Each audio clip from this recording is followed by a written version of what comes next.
Hiking Misadventures. Today I'm hiking Mount Scott in Crater National Park, which is the highest point in the park. I'm going to gain about 1,200 feet of elevation in a short amount of time, 2.5 miles. This hike is pretty short, 5 miles round trip, 2.5 miles up to the top and then 2.5 miles down. The estimated time is 3 hours, so I'm hoping to make this a quick hike and then off to the next adventure.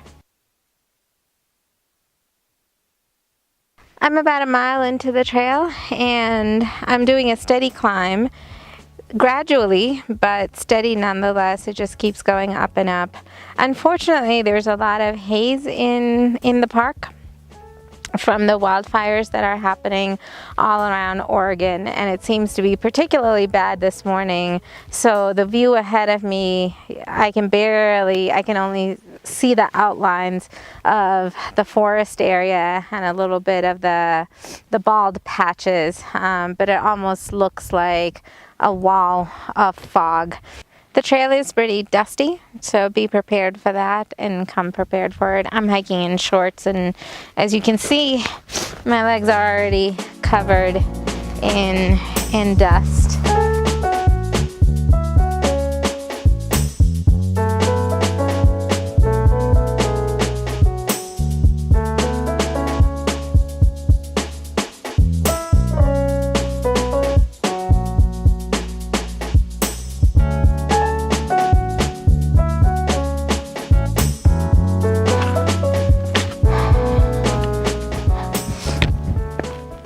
I'm standing at the highest point in Crater National Park, which is at the top of Mount Scott. As you can see, there's a lot of smoke haze behind me, so you can barely see a view. You can see a little bit of the mountain, you can see a little bit of the mountain, but beyond that, you can't see anything.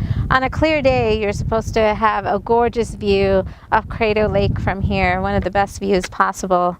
So this 2.5 mile hike is supposed to make it worth it, but unfortunately for us, there's a lot of smoke and we can't really see anything. It almost looks like it's a dense fog all around.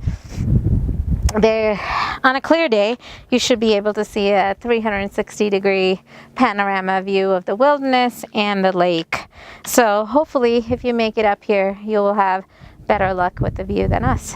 This is a short hike, 2.5 miles to the top, and it's all uphill, so it's marked as strenuous, but if you take it slow, you should be able to make it up here, even if you're a beginner. The trail is gradually steep, so that helps. What else?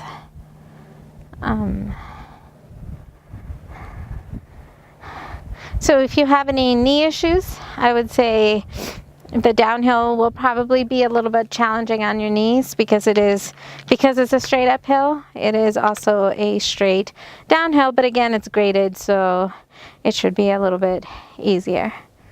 And there are some interesting things at the top of Mount Scott. There's a geological marking, and then this structure here, which I believe also monitors some of the geological readings that they are continuously doing. Crater Lake has a very interesting history.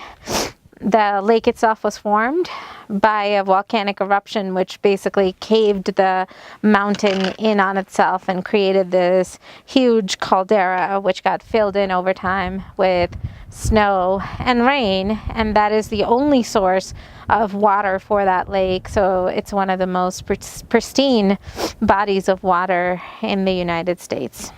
So scientists are continually monitoring different geological activities here, and there's actually a lot of research happening at Crater Lake too because of this interesting phenomenon. And they expect there might be another volcanic eruption at some point, and they expect that the landscape will change again, but that's probably not for thousands of years. So when you're coming down here, you have to be pretty careful because the sand doesn't give you a whole lot of traction, and coming down I just almost fell even with my trekking poles and put all my weight on one of my knees, and that was pretty painful. So make sure you're coming down this path pretty carefully and bring your trekking poles, which will help save your knees.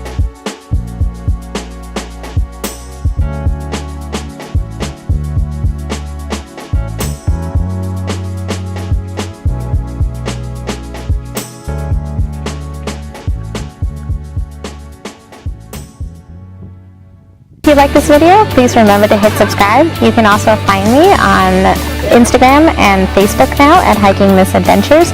Also remember to sign up for my blog at hikingmisadventures.com.